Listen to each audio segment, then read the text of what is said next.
Family relationships can be hard, and sometimes kids can become uncomfortable with their parents.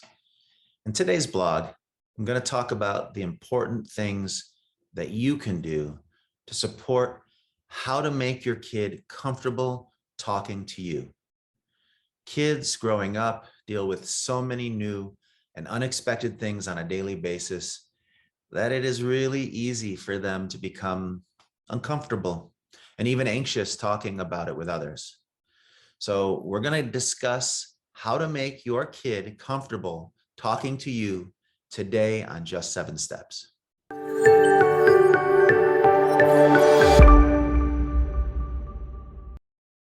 Hi, I'm Robert Schramm, behavior analyst, education specialist, author, and dad. And I'm also the developer of the 7 Steps to Instructional Motivation. Each week, I'll provide you with helpful information based on the Just 7 Steps approach. So if you haven't already subscribed to my YouTube channel, take a second and do it right now.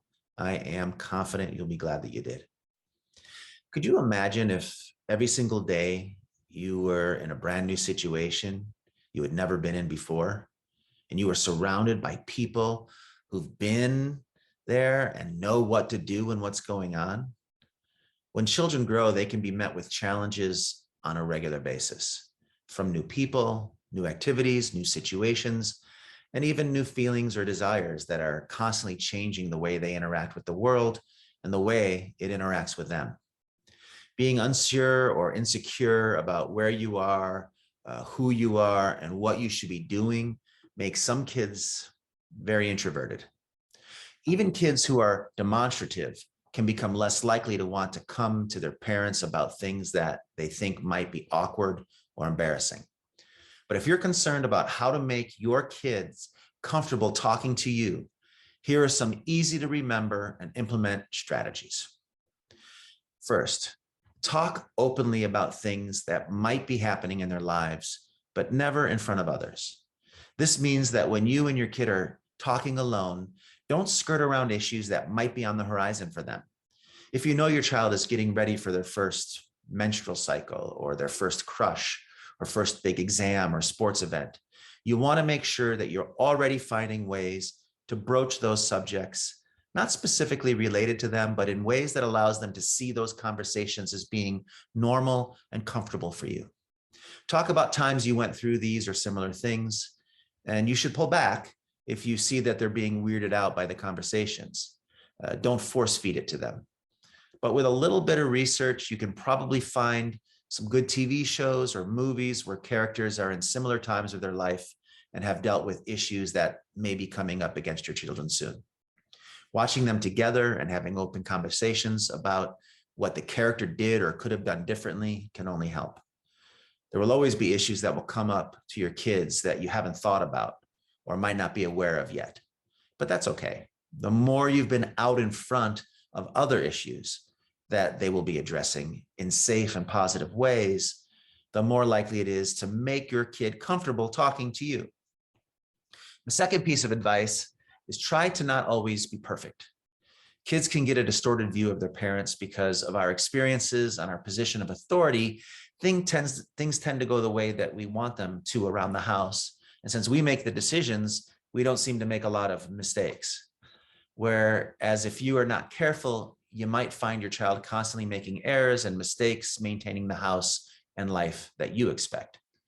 When you find yourself criticizing them or constantly reminding them of things that they need to do better, you can start to be looked at as infallible or perfect in their eyes. And if they see you as perfect, they're not going to want to confide in you about things where they don't feel perfect. I recommend letting your child see your mistakes and inform them of the dumb things you've done and laugh with them about how you overcame and achieved after making the same types of mistakes that they did. One of the best ways of how to make your child comfortable talking to you is to show them that you are not perfect and that you can understand whatever it is that is troubling them. As a parent, it's always good to be fun for your kids. And part of that means it is great if you can be funny and playful, but be careful not to get into the habit of making fun of them. Even if you think they know that you love them and that you don't mean it, Burns and jokes at their expenses can really hurt a child when coming from their parents. If they think you're likely to make fun of them about silly things like toilet paper hanging from their shoe or wearing their shoes on the wrong feet, they won't be comfortable coming to you when they have more serious issues that would likely set them up for even more ridicule. Try to never judge your child for making mistakes they make and naive questions that they ask. Judgments are aversives for most people that would cause your child to pull away from you. If they have bad grades, work with them to keep trying and find a way to better study or more time to do homework. But don't let it become about them being lazy or dumb or selfish. Judgments from a parent can have long-reaching negative effects on kids well into their adulthood.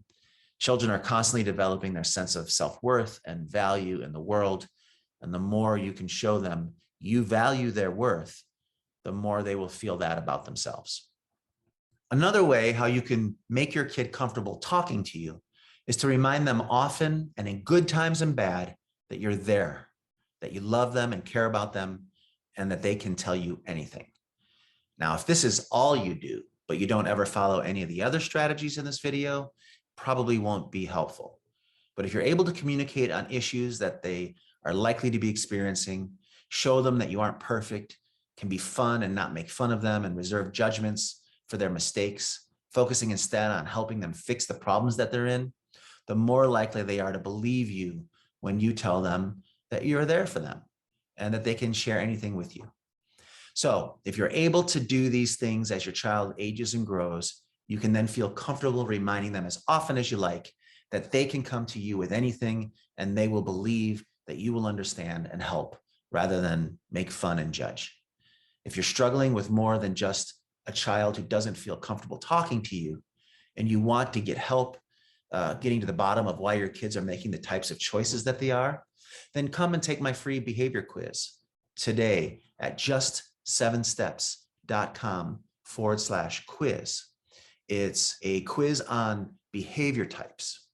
It's just 10 questions long, and it can help you identify if your child has a behavior type, what that type is, and you will get a video explaining how you can use this information to help. And it is all available on the website right now for free. Just go to just7steps.com/quiz for your free behavior quiz today. So if you're wondering how to get your kids to be comfortable talking to you, remember the following. Talk openly about things that might be happening in their lives when you're alone and never in front of others. Don't try to be perfect, and let your kids know that you too have made mistakes and goof up sometimes. Try to be fun and funny, but avoid making fun of them, and save your judgments for the courtroom and not the home environment. And if you're doing all of those things, you can then be sure to remind them often that you're there to help them and that you want to know what's going on in their lives, that they should always feel comfortable coming to you, and that you can help no matter what the issue or question is. If you like this video blog, I would love it if you would leave me a comment, give me a thumbs up, share the video with others who might benefit, and subscribe to the channel for more parenting videos. I'll see you right here next week, but only if you remember to subscribe. So do it right now.